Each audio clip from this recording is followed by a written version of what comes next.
चलिए, तो बेटा चैप्टर नेम डालिए work, energy and power, class 9th है ना। आपको सेम यही चैप्टर क्लास 11th में भी पढ़ना है, इसलिए मैंने यहाँ क्लास 9 डाला है, क्योंकि क्लास 11th में भी सेम यही चैप्टर आपको मिलेगा और एलोबरेट करके। ठीक है, तो सबसे पहला वर्ड इसमें आता है वर्क।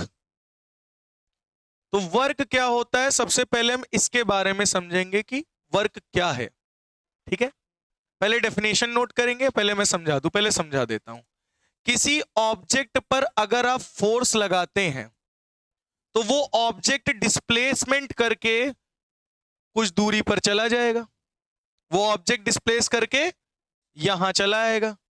तो जब हम फोर्स अप्लाई करेंगे तो ये ऑब्जेक्ट डिस्प्लेस किया, तो इसी को क्या बोलेंगे, वर्क। क्या बोलेंगे, वर्क। वर्क का मतलब ही यही है कि अगर हम किसी ऑब्जेक्ट पर फोर्स लगाते हैं और वो ऑब्जेक्ट क्या कर जाए, डिस्प्लेस कर जाता है, तो उसे हम लोग बोलते हैं वर्क हुआ। तो वर्क लिख लीजिए क्या होता है, work is said to be done, work is said to be done, work is said to be done by a force, by a force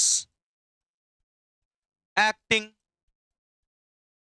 on a body, by a force acting on a body only if it displaces, only if it displaces, only if it displaces, if it displaces from one point to another point।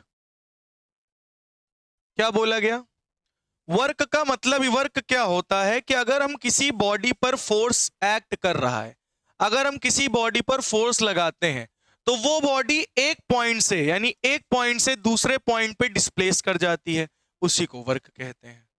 समझ में आ गया। जैसे कि ये आपके पास pen है, मैंने इस पेन को यहां से डिस्प्लेस किया, फोर्स लगाया, फोर्स लगाया तो पेन क्या कर गया, डिस्प्लेस। वो इस पॉइंट से दूसरे पॉइंट तक चला गया, मतलब मैंने क्या किया, वर्क। मैंने क्या किया इस पेन पर, वर्क।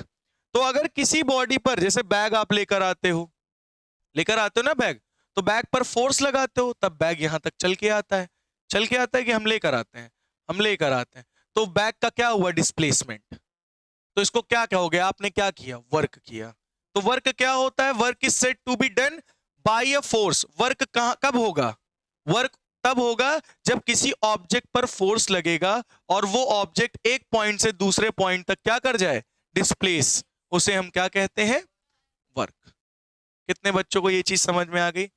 एक एक चीज मैं ब्रीफली एलाबोरेट करके हर तरीके से बताऊंगा, तो ध्यान से सुनिएगा और इसको लिखते हुए चलिएगा। तो ये नोट कर लीजिए जल्दी से, नोट हो गया। तो मेनली हमारा फॉर्मूला क्या निकल कर आता है, तो वर्क कहता है कि किसी ऑब्जेक्ट पे अगर हम फोर्स लगाएंगे, तो फोर्स लगाएंगे तो वो ऑब्जेक्ट क्या करेगा, डिस्प्लेस कर जाएगा। वो क्या कर जाएगा, डिस्प्लेसमेंट कर जाएगा, उसे हम कहते हैं वर्क। तो वर्क का फॉर्मूला क्या निकल के आया, एफ डॉट एस। क्या निकल कर आया, एफ डॉट एस। बात समझ में आई। तो किसी ऑब्जेक्ट पर हम जितना ज्यादा फोर्स लगाते रहेंगे वो ऑब्जेक्ट डिस्प्लेस करेगा, इसका मतलब उस ऑब्जेक्ट पर हमने क्या किया, वर्क किया।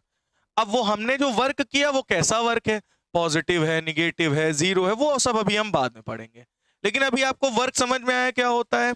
अगर किसी ऑब्जेक्ट पर फोर्स लगा रहे हैं और वो ऑब्जेक्ट डिस्प्लेस कर रहा है, मतलब मैंने उस ऑब्जेक्ट पर क्या किया, वर्क किया। और यही सेम चीज यहां लिखी हुई है, work is said to be done by a force. Work तभी डन होगा जब फोर्स, जो फोर्स किसी बॉडी पे लगेगा और बॉडी एक पॉइंट से दूसरे पॉइंट तक क्या कर जाए, डिस्प्लेस, मतलब वहां पे वर्क डन हुआ है।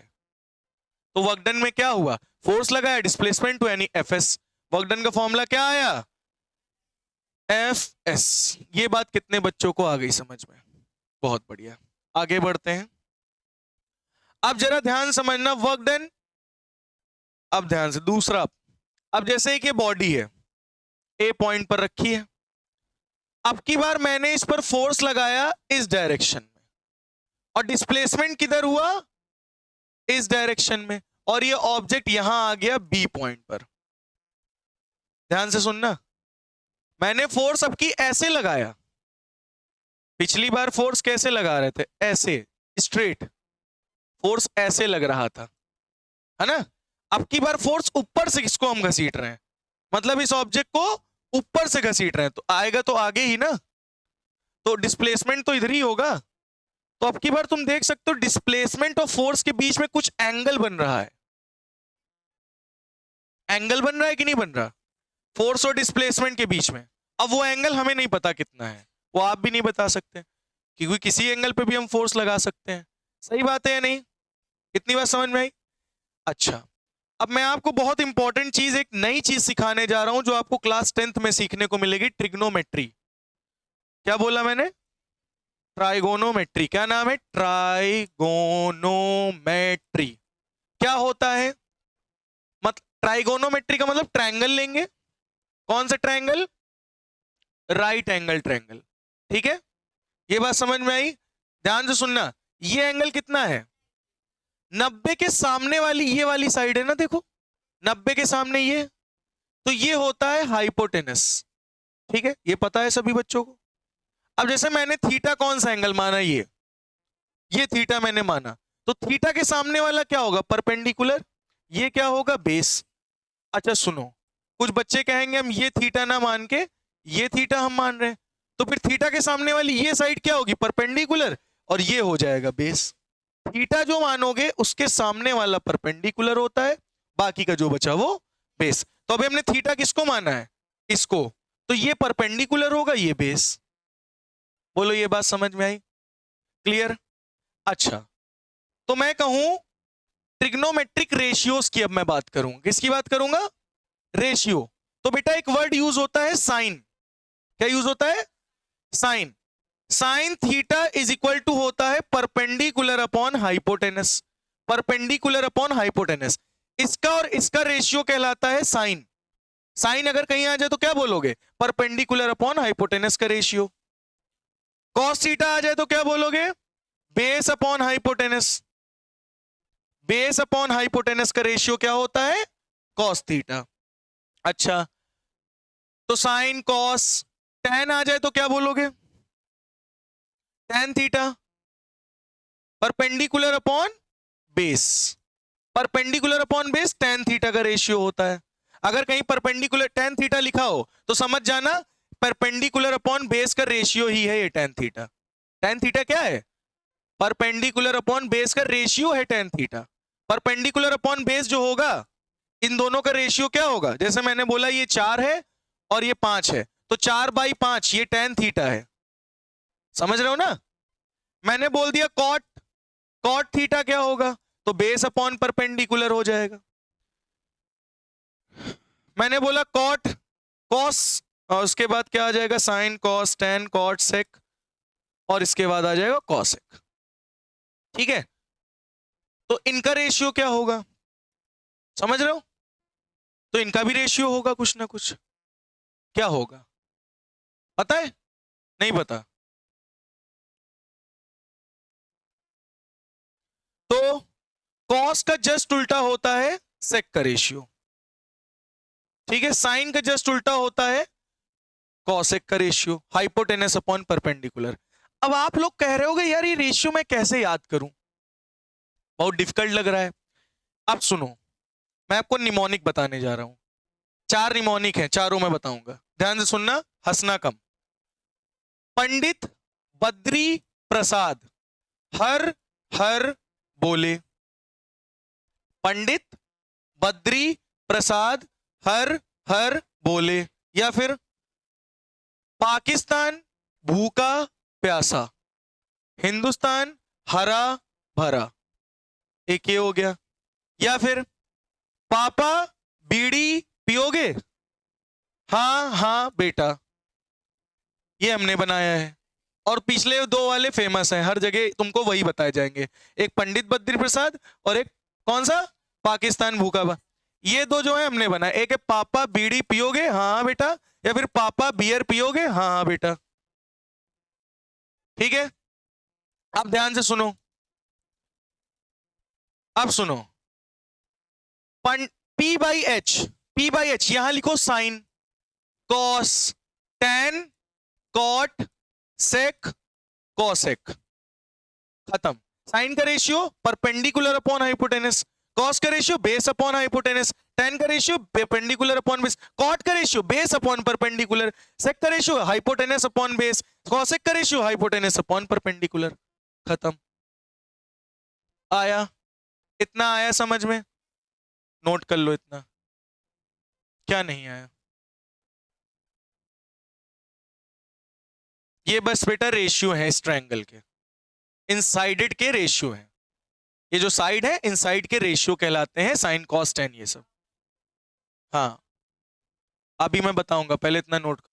चलो अब देखो बेटा, ये चीज मैंने आपको एक्सप्लेन क्यों की, ध्यान से सुनना।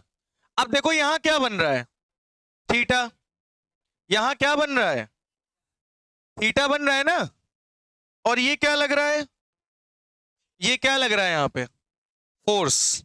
ये क्या लग रहा है बेटा, फोर्स। जरा इस लाइन को यहां से ऐसे जोड़ दो, देखो ट्रायंगल बन गया, ये कंस्ट्रक्ट किया है।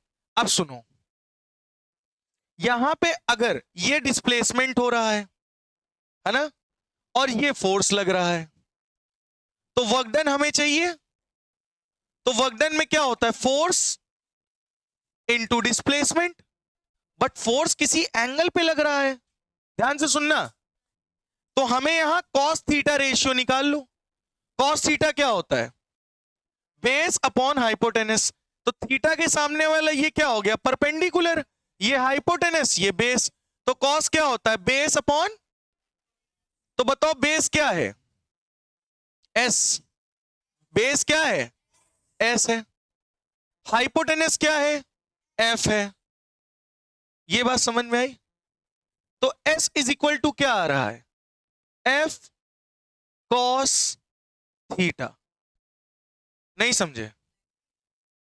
यानी एस को मत रखो अभी, इसको बी ही रखो। मतलब ये कह रहा हूं मैं, ये फोर्स जो है वो दो साइड में लग रहा होगा। अगर ये फोर्स इधर लग रहा है तो मतलब कि कुछ फोर्स इधर लग रहा होगा, कुछ फोर्स इधर लग रहा होगा।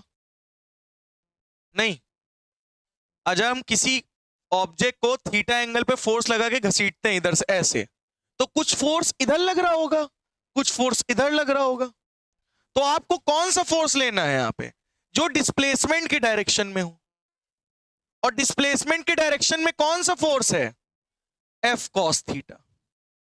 इधर वाला एफ को अगर तुम तोड़ोगे तो एफ का एक कंपोनेंट इधर बनेगा, एफ कॉस थीटा, इधर कौन सा बनेगा, एफ साइन थीटा। तो ये एफ दो फोर्स, एक फोर्स दो डायरेक्शन में लग रहा है। ये एफ फोर्स कितने डायरेक्शन में लग रहा है, एक एक्स डायरेक्शन में यही फोर्स लग रहा है, और एक वाई डायरेक्शन में लग रहा है, लेकिन थोड़ा थोड़ा लग रहा है। अब थोड़ा थोड़ा कितना, इधर लग रहा है एफ कॉस थीटा, इधर लग रहा है एफ साइन थीटा।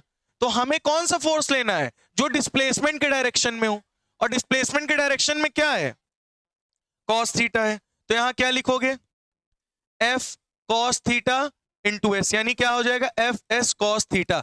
अब समझ में आया, ये एफ एस कॉस थीटा आया कहां से, क्योंकि टीचर आपको बता देंगे नॉर्मली ये फॉर्मूला होता है F S cos theta, theta की वैल्यू ये रख देना, वो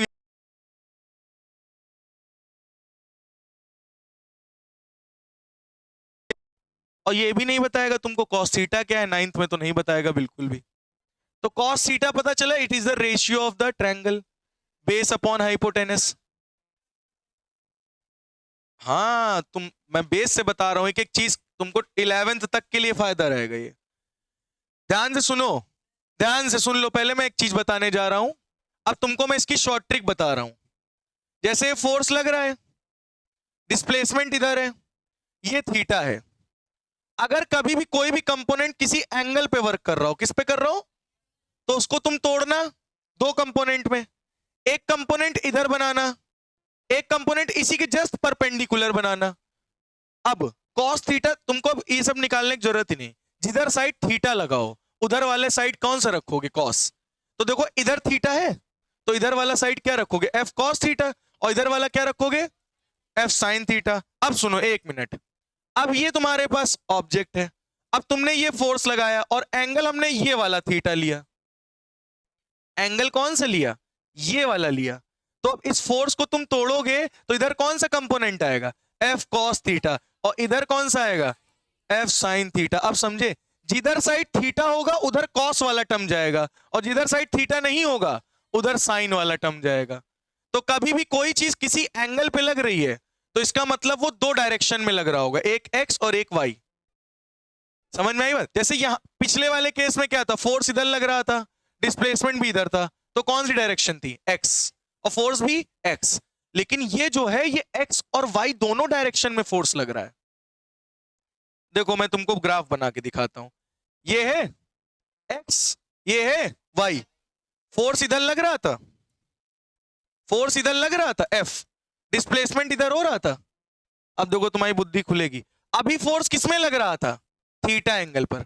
देखो ये वाला पॉइंट जो है एक्स पे है, वाई पे है, मतलब ये फोर्स जो है ये एक्स और वाई दोनों एक्सिस पे लग रहा है। ये जो फोर्स है ये एक्स एक्सिस पे भी लग रहा है, वाई एक्सिस भी लग रहा है, और ये थीटा है, तो फोर्स का कौन सा कंपोनेंट एक्स एक्सिस पे लग रहा है?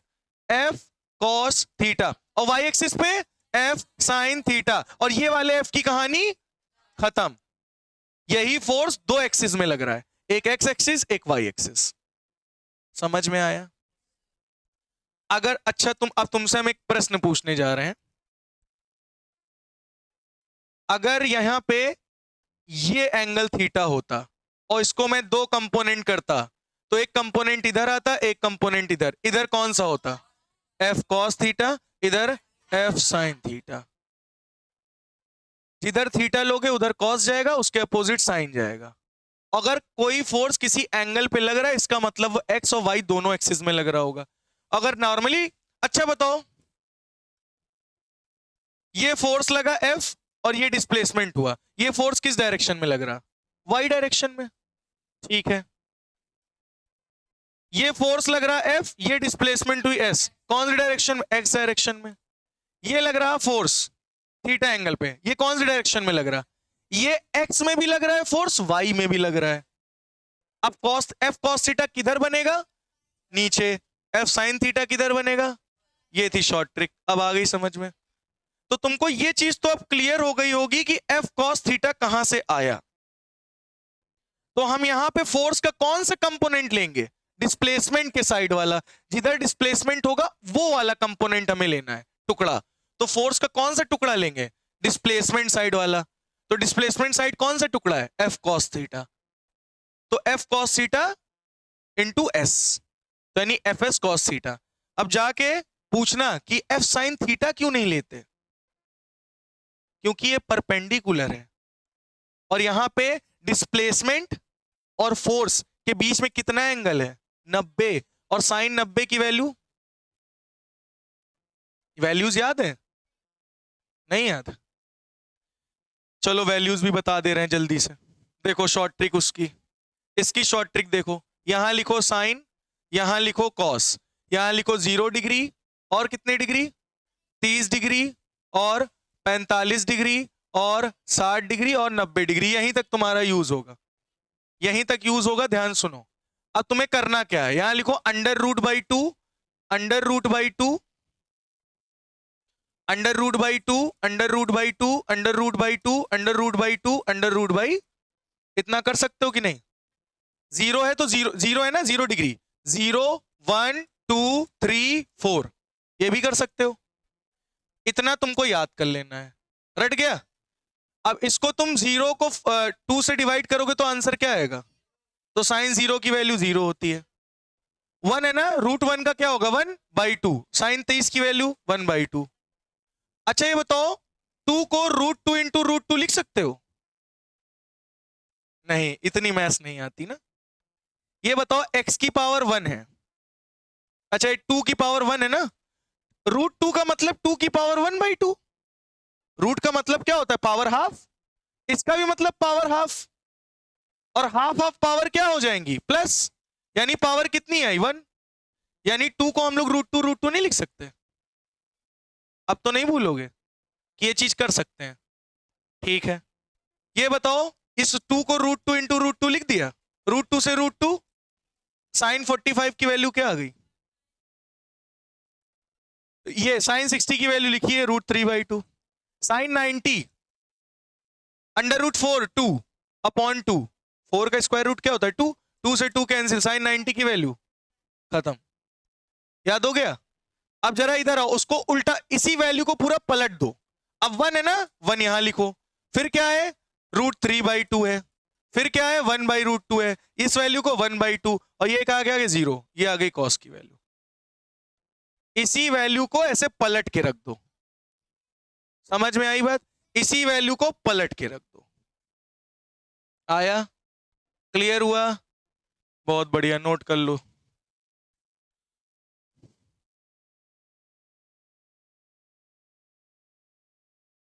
चलो देखो, तो बेटा ओवरऑल हम लोगों ने क्या पढ़ा कि कोई अगर ऑब्जेक्ट है, उस पर हम फोर्स लगा रहे हैं किसी एक एंगल पर थीटा, और डिस्प्लेसमेंट किधर हो रहा है? इधर।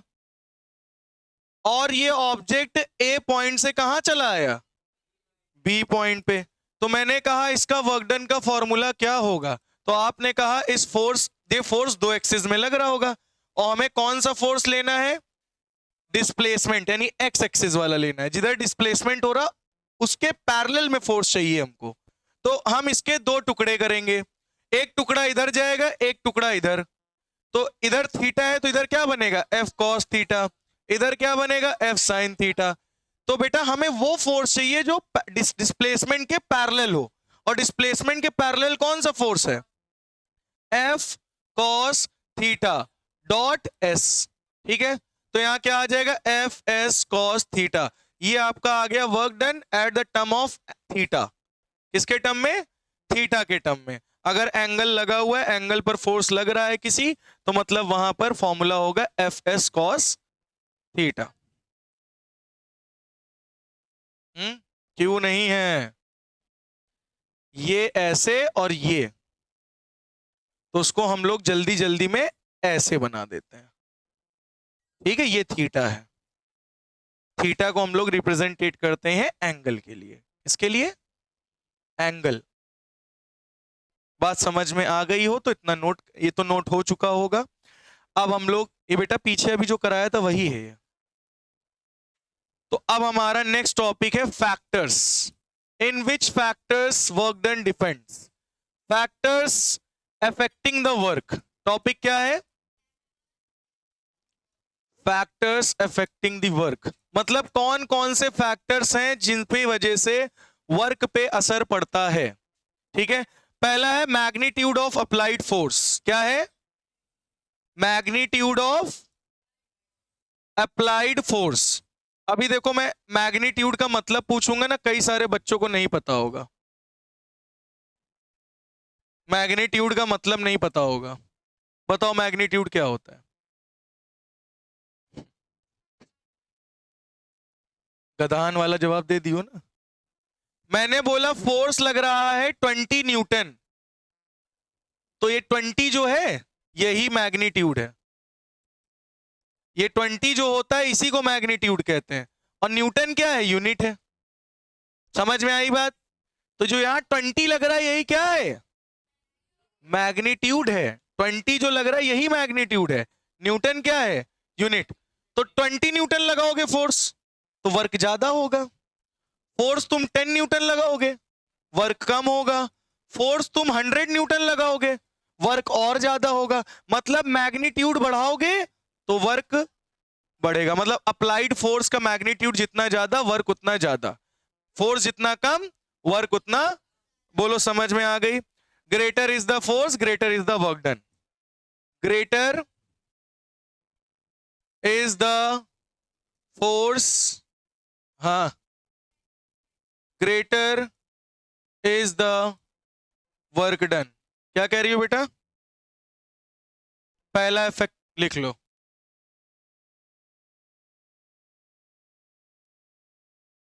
नोट कर लीजिए। Second point, second factor, magnitude of displacement.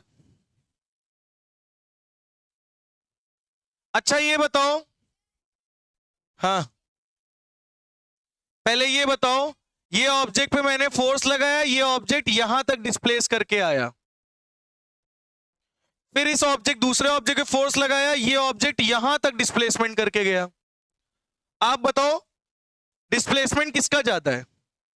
इसका डिस्प्लेसमेंट ज्यादा है, इसका डिस्प्लेसमेंट इसके कंपैरिजन में कम है, तो इसका वर्क क्या होगा? कम, इसमें वर्क क्या होगा? ज्यादा। डिस्प्लेसमेंट जितना ज्यादा वर्क उतना ज्यादा, डिस्प्लेसमेंट जितना कम वर्क उतना कम। Greater is the displacement, greater is the work. ठीक है, greater is the displacement, greater is the work. Note कर लीजिए। Magnitude of displacement. Next topic क्या था? मैग्नीट्यूड ऑफ डिस्प्लेसमेंट, मतलब displacement greater is the displacement, greater is the work. जितना ज्यादा displacement उतना ज्यादा वर्क। समझ में आ गया? दूसरा फैक्टर नोट कर लीजिए। दो फैक्टर नोट करिए, फिर तीसरा फैक्टर दिमाग हिला देने वाला है। किसने कहा कल पढ़ेंगे?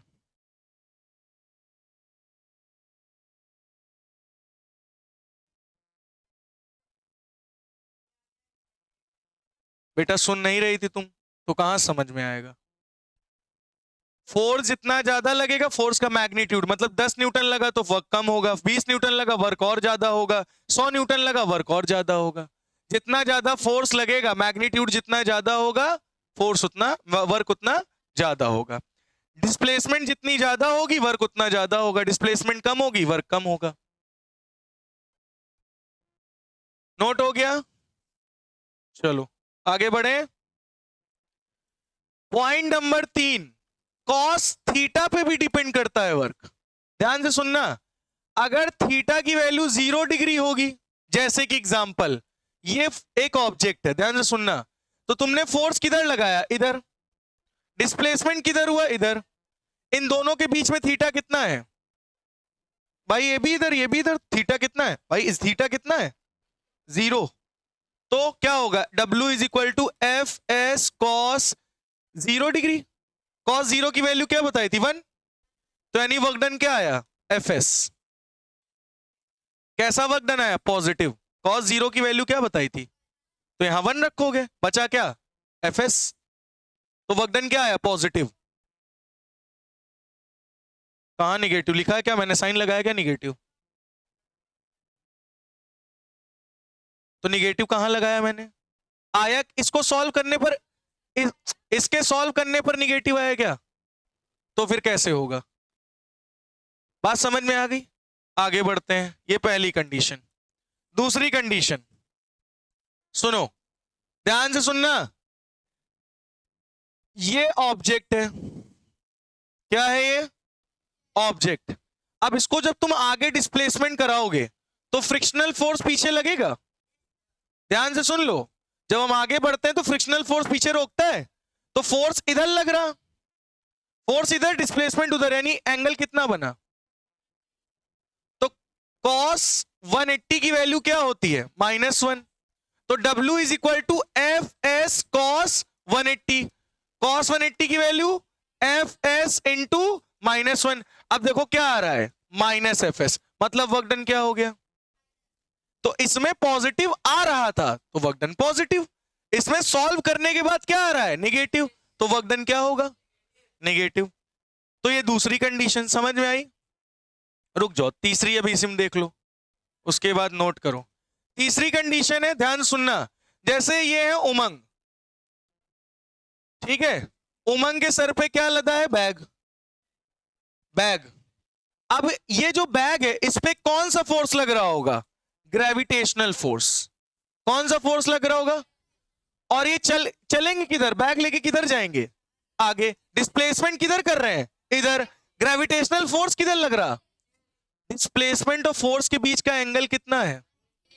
cos 90 की वैल्यू क्या पढ़ाई थी? 0। cos 90 की वैल्यू 0, यानी W is equal to F S cos 0, cos 0 degree, oh sorry cos 90 degree, cos 90 की वैल्यू एफ एस इंटू 0, यानी वर्क डन क्या आ गया? मतलब ये कोई भी वर्क डन नहीं, ग्रेविटेशनल फोर्स के द्वारा कोई भी वर्क डन नहीं होगा।